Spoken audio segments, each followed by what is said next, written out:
Hello. This is very odd because you are all wearing headphones. So it feels like I'm not saying anything very loudly, but apparently you can hear me. So that's great. You guys can all hear me? Cool. Awesome. Hi, my name is Sarah Kessler. I am the author of a book called Gigged, The End of the Job and the Future of Work, which is about, you may have guessed, the gig economy. And in the book, I looked at the gig economy from a bunch of different perspectives, mostly from people who worked in it, and were working in very different things that people have called the gig economy, whether it be like a very well-paid software programmer, or an Uber driver, or in some cases people who had a lot of trouble getting a job, and were being presented the gig economy as a solution to that problem. I am here today with a very lovely panel. To my right, I have Arun Sundararajan, who is a professor at NYU Stern and the author of a book called The Sharing Economy, which I would highly recommend. And then we have Rosenblat, who is an ethnographic researcher at Data and Society, and she is the author of a book called Uberland, which I would also highly recommend, that kind of documents the experience of Uber drivers working on the app. And she actually rode along with how many, is it miles or hours that you do it in? 5,000 miles, over 5,000 miles. More than 25 cities across the US and Canada, but hundreds and hundreds of rides. Okay, so lots of time.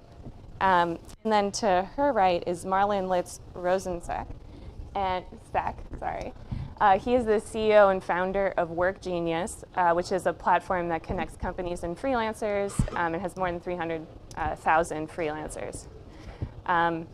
So that is our panel. And I thought to kick us off, I would love to hear from Alex more about kind of what she learned from her many, many miles with Uber drivers and what the experience looked like from that worker perspective.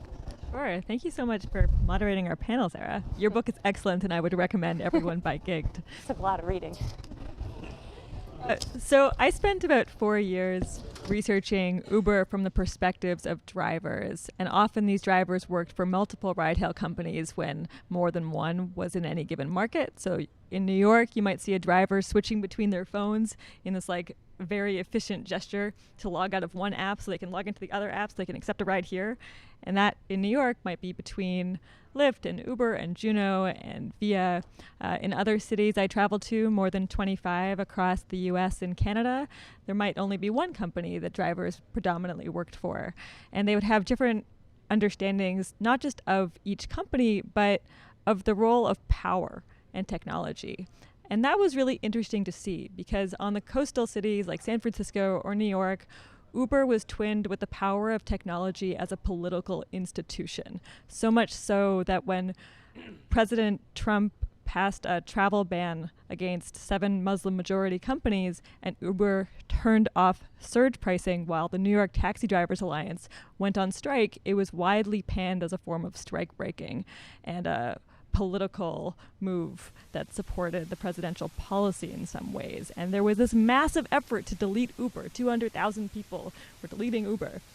And if you bring up something like that while you're traveling through Salt Lake City, it would just seem a little bit bizarre because it was just another service economy job.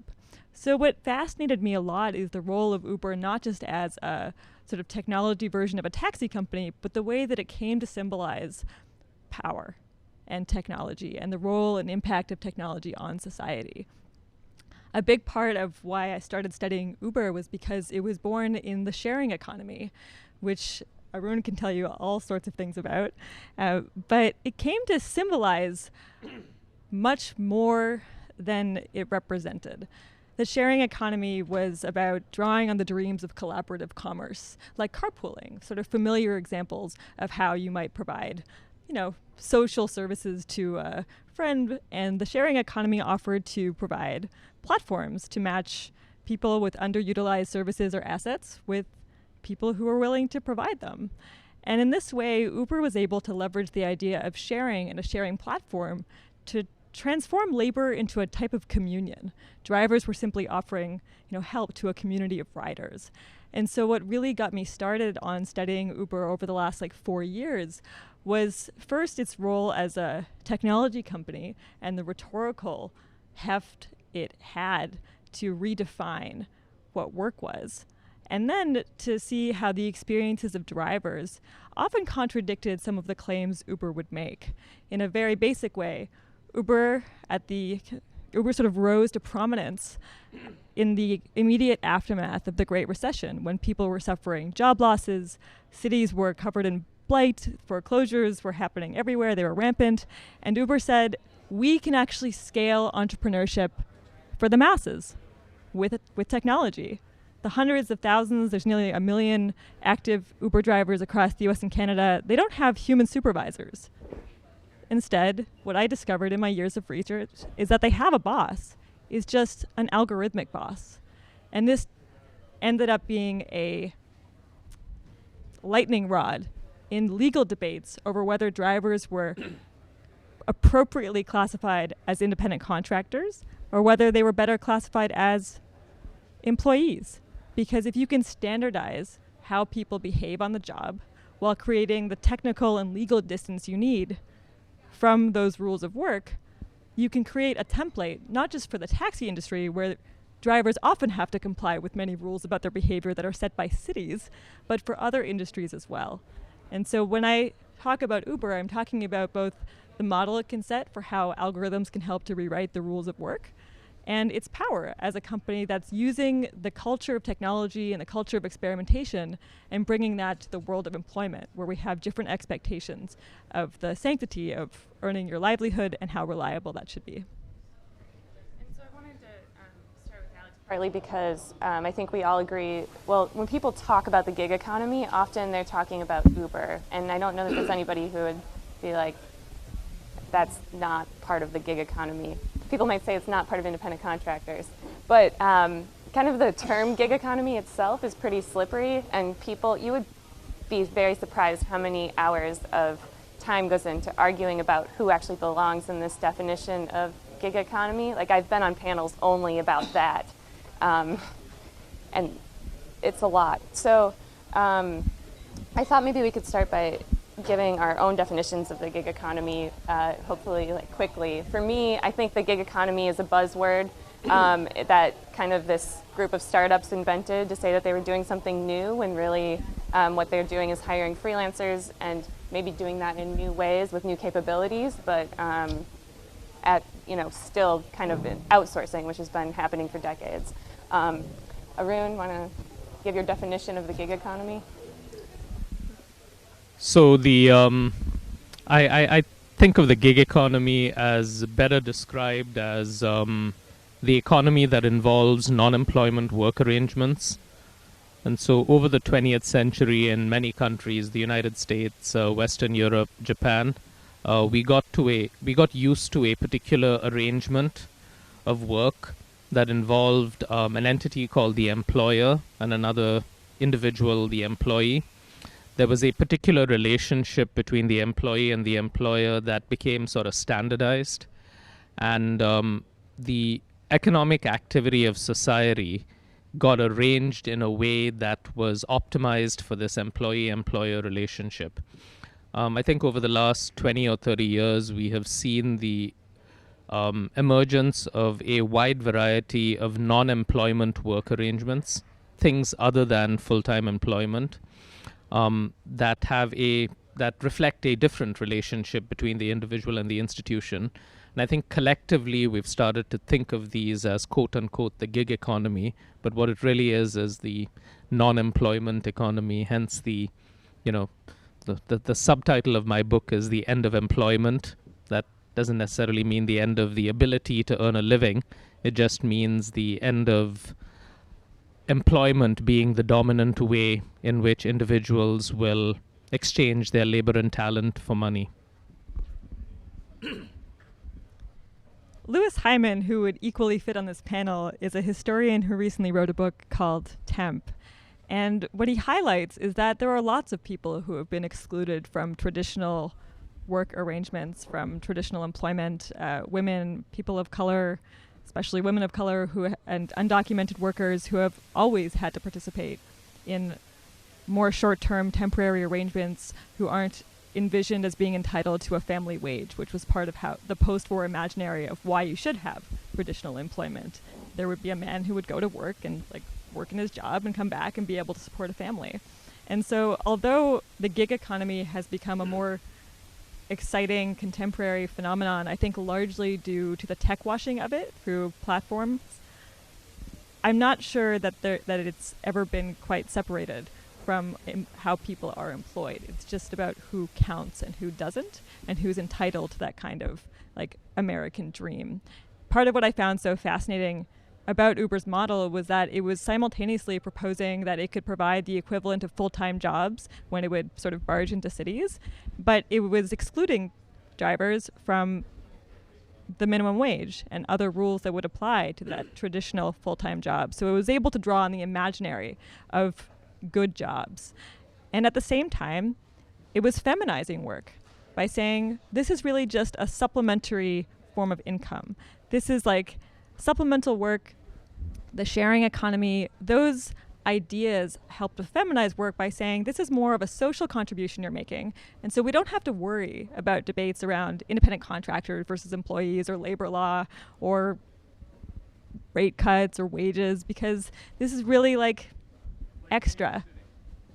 It could be, it's a little bit like that. And so to me, the gig economy has actually been something that catalyzed a new spotlight onto work because of how it was tech washed. But I would say that the idea of traditional employment has always been a little bit more of an ideal than a reality for lots of people who have jobs. I guess the way I think about it is that there's two dimensions that matter to sort of distinguish between the FTE and the independent contractor, gigger, freelancer, however you may call it. And one is sort of the lack of reporting structure for freelancers, so they don't report to a boss, but directly to a client or a rider or whomever that may be. And then the second dimension is basically the length of that, call it gig or sort of, employment period or service period. And where the whole blurriness starts is because if you look at accountants or physicians in private practice, no one would, call them an independent contractor or a freelancer, but they really are. Right? I mean, as a patient, you go in, you have no commitment that you have to go there again, right? You're a client to that physician, and the physician really treats you for, if it goes well, 20 minutes, and then he has to make sure that you come back somehow, right? So he does his own marketing, he does his own accounting and all of that. And I feel so it's very hard to look at one of those dimensions individually, right? Because there's a lot of stuff that falls into that would qualify as a gig, but really isn't.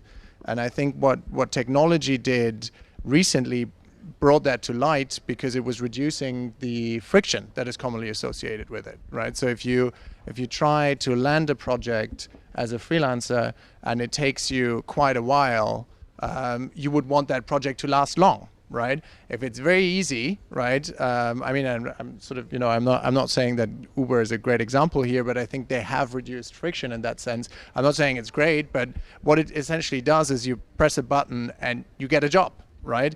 Whether that job is great or not, or it pays enough, let's leave that aside. But I think that's why technology brought this to light.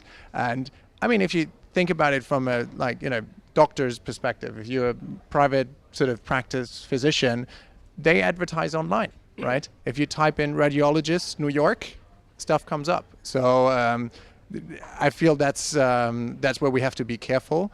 And I think technology, all it did was basically sort of shed more light on that sort of whole part of the economy. Yeah, I think it's really easy to get caught up in sort of the rhetoric of and the idealization of some notion of full-time employment. But I mean, the reality is that full-time employment didn't look very good 100 years ago. It existed. And what's made it look good today for some people is a concerted effort to sort of construct around it stability, protections, access to time off, access to predictability of income, access to, stability of income. And at this point in time, because we have in many countries gotten used to so many people being in this full-time employment arrangement, we've also constructed funding mechanisms that are designed with the expectation that the arrangement is going to be employment. And so someone who holds that holds that position or holds that label sort of enjoys a better life than someone who doesn't. Now, but I think it's sort of, we go down a treacherous path if we start to sort of make employment somehow ideologically synonymous with the good things that have been attached to employment. We have to sort of accept the reality that a lot of the work arrangements that we're going to participate in the future are not going to be employment. They're not going to be that structure where I provide my labor and talent exclusively to a large institution in exchange for them paying me for it. They're going to be a wide range. And really the conversation about, is employment good or bad should be about how do we attach these good things, the stability, the protections, the benefits, to work arrangements that are not full-time employment, because that's not going to be a majority of the workforce down the road.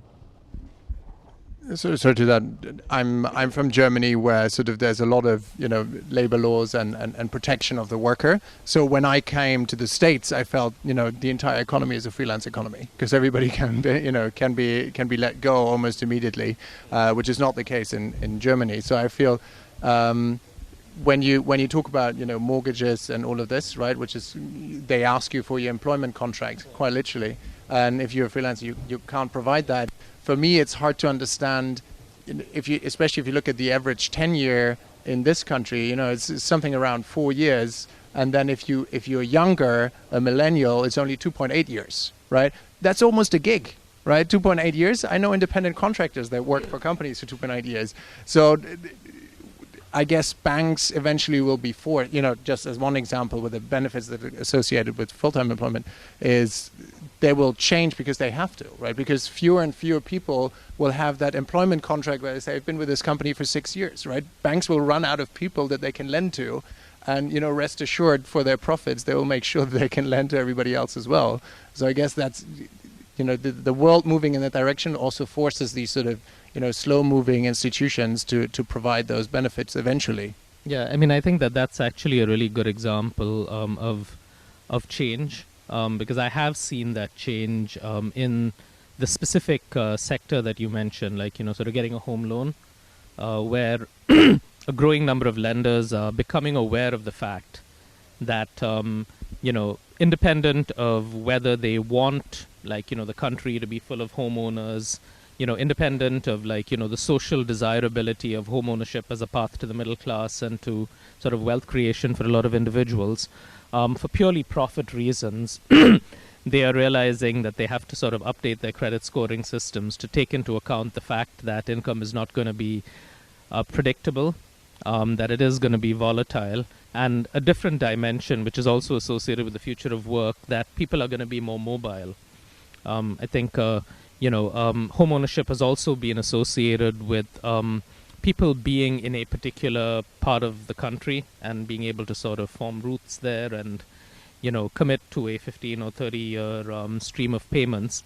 And there's a tremendous amount of friction associated with moving because of the fact that your home ties you to a particular place and the transaction costs associated with that. And lenders are sort of wrapping their heads around the idea that the future of work is going to also involve a lot more mobility, and so the product has to sort of adapt to reflect that change. The future of work is also not a conversation that is instantly universal.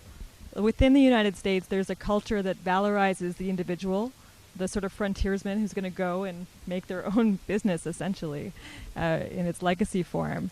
And the culture of work in the United States is, I think, on a trend towards revolving around a culture of consumption.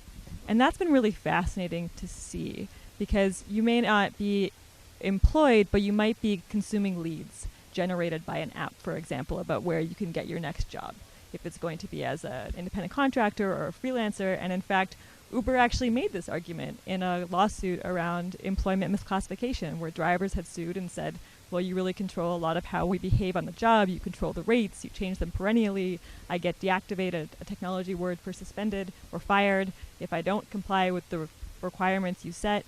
And Uber said, well, you know, drivers are just consumers of our technology app, just like passengers.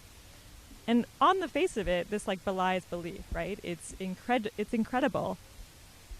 But at the same time, they're not the only company to iterate, to sort of articulate this sentiment.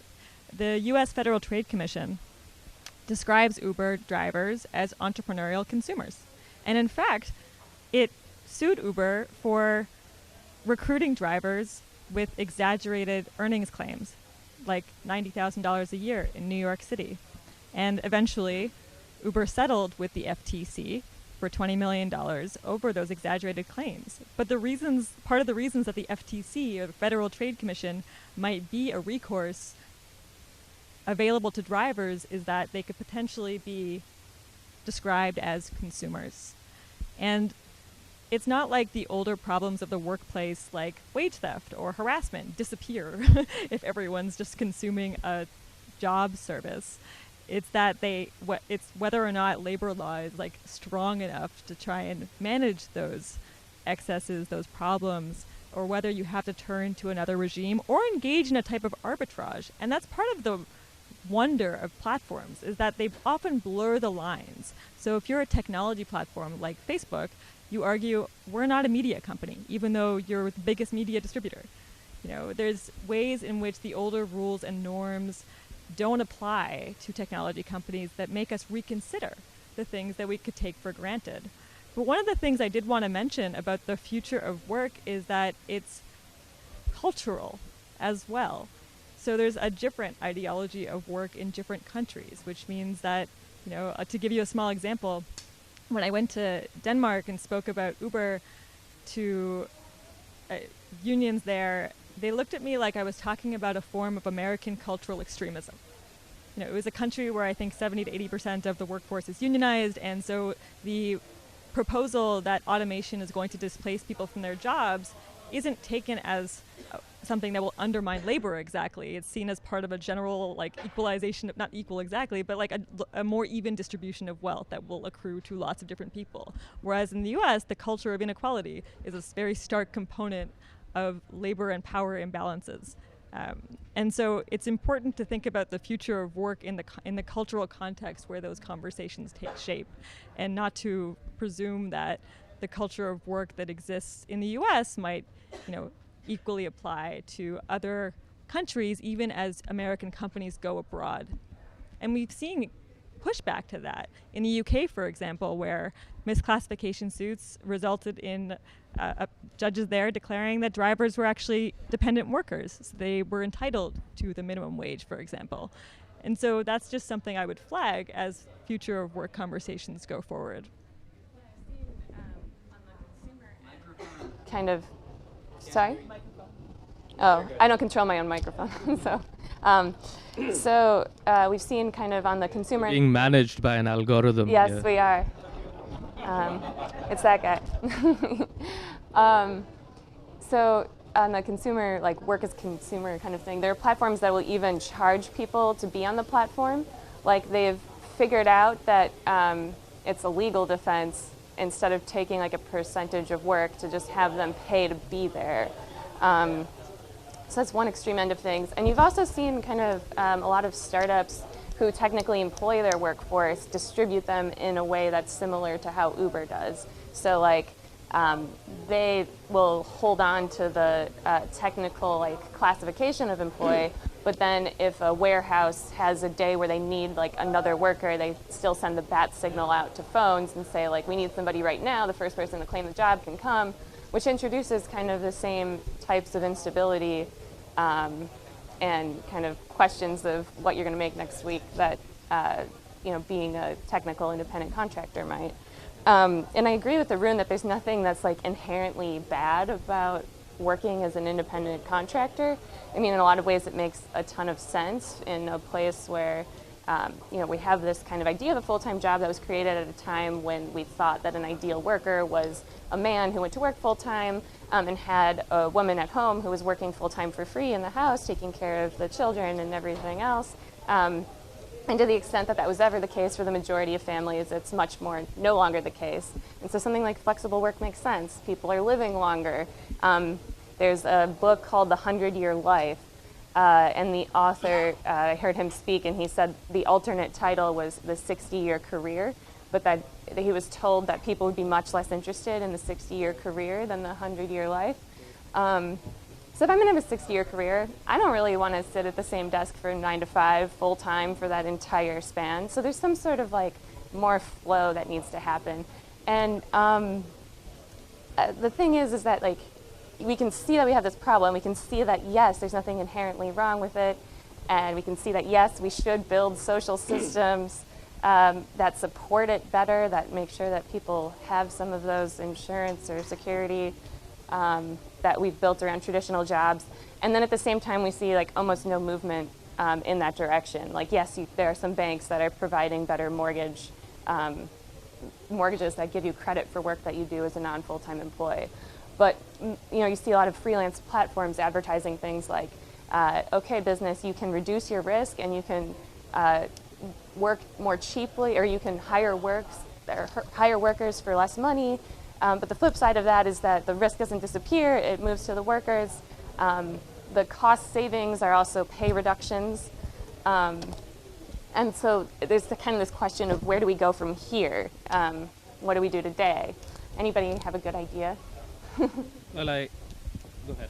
So I think this is a common perception that sort of the risk distribution totally moves to the worker. Mm-hmm. What we see, and this is sort of, from our database, the highly sought after experts on the platform, whom we call geniuses, it flips. It's the other way around, right? What do you call the ones who aren't highly sought after? We only have geniuses. And what we see there is that the companies are actually fighting for them, right? And what our algorithm does is it's search pricing for that expert, right? So it's like, oh, you want the data analyst in biomedical science?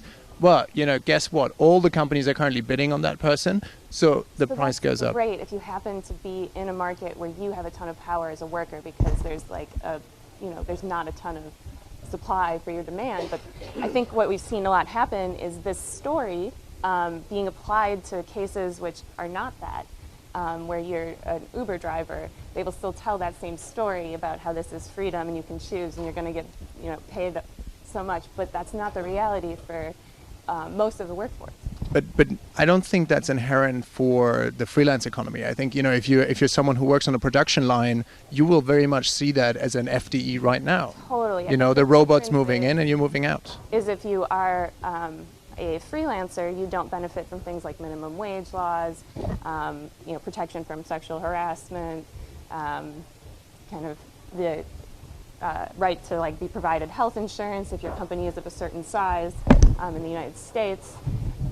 Whereas if you're a minimum wage worker who's technically an employee, you are protected by those laws. Yeah, and in some ways you guys are saying the same thing, which is that I'm not actually sure if you're saying the same thing, but I find that that's a good segue into a conversation. We all agree. Just sort of like, everybody nods as well when I say that.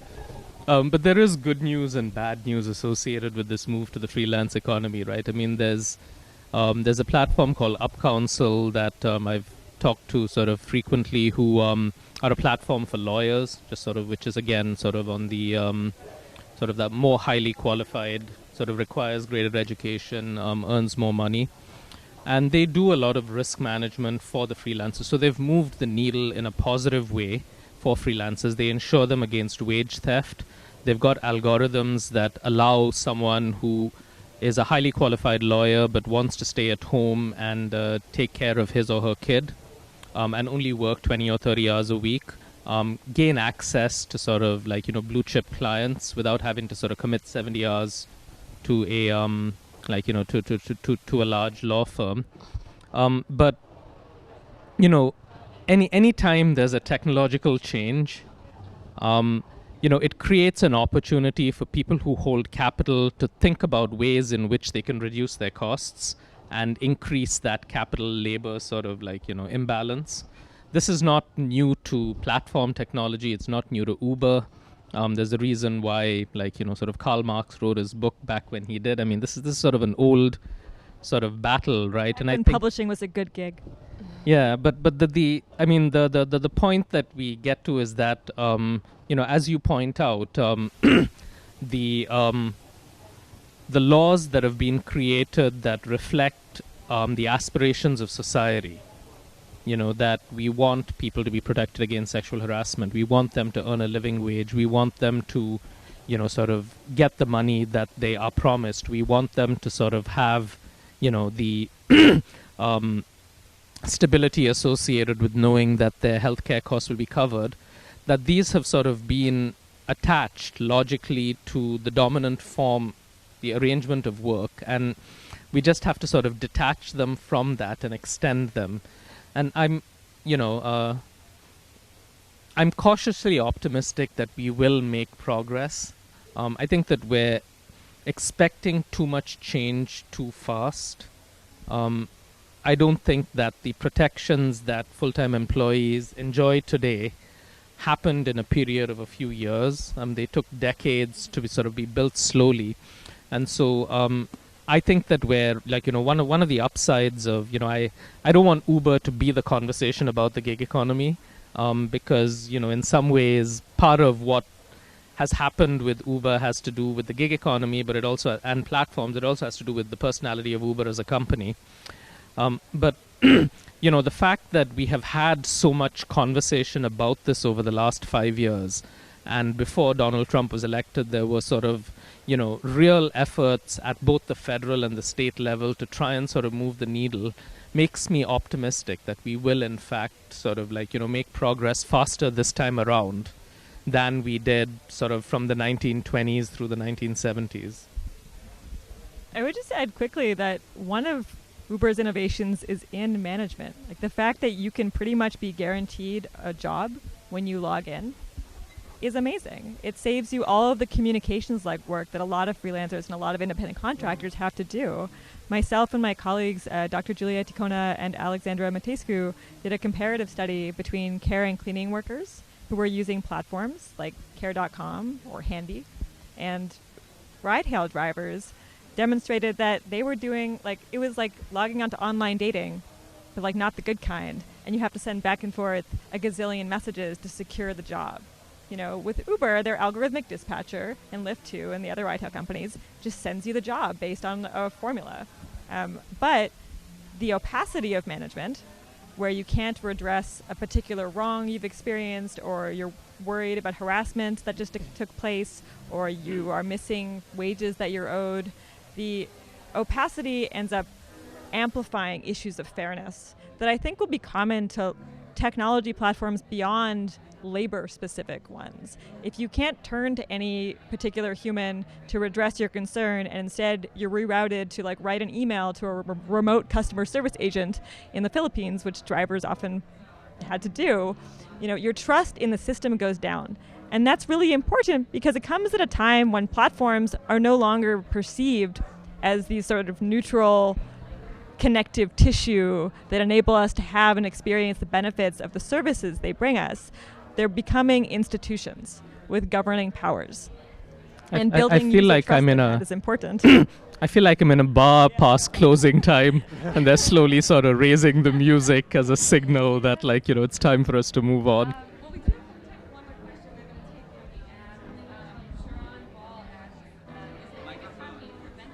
So basic income or helping it, which is a question I've never gotten before. Do any of you have thoughts on?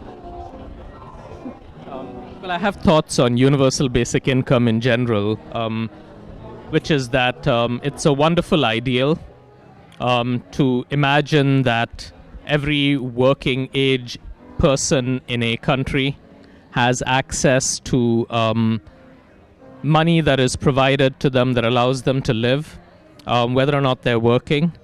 And ideologically, I think it's a good idea to have a floor, to have a way of transitioning. Pragmatically, I think that it's, at least in the United States, I mean, this may be different in other countries. I mean, forgetting about the political barriers to something like universal basic income, I think pragmatically the numbers don't add up easily. The fraction of the federal budget that would be required to give people even $10,000 a year is is tremendous. It would be like 75% of the current federal budget. And my experience sort of talking to people who are proponents of universal basic income has led me to believe that 95% of them aren't actually proponents of universal basic income in its purest form, but are proponents of raising the floor, of a stronger sort of safety net that doesn't necessarily manifest itself as this one extreme, which is universal basic income. A lot of people say that automation will cause us to need universal basic income because there won't be any work. I don't think that there's much sort of historical precedent or logic to that. But, will the gig economy make the case for UBI stronger or weaker? It'll probably make it weaker, right? Because the fluidity with which you can sort of earn money, even if you don't have a quote-unquote job, weakens the argument, one of the arguments for a universal basic income. A lot of people drive a Lyft when, they're making a transition of going back to school. And so if you have these other sort of supplementary forms of income available to you as that floor, then the case for UBI gets weakened.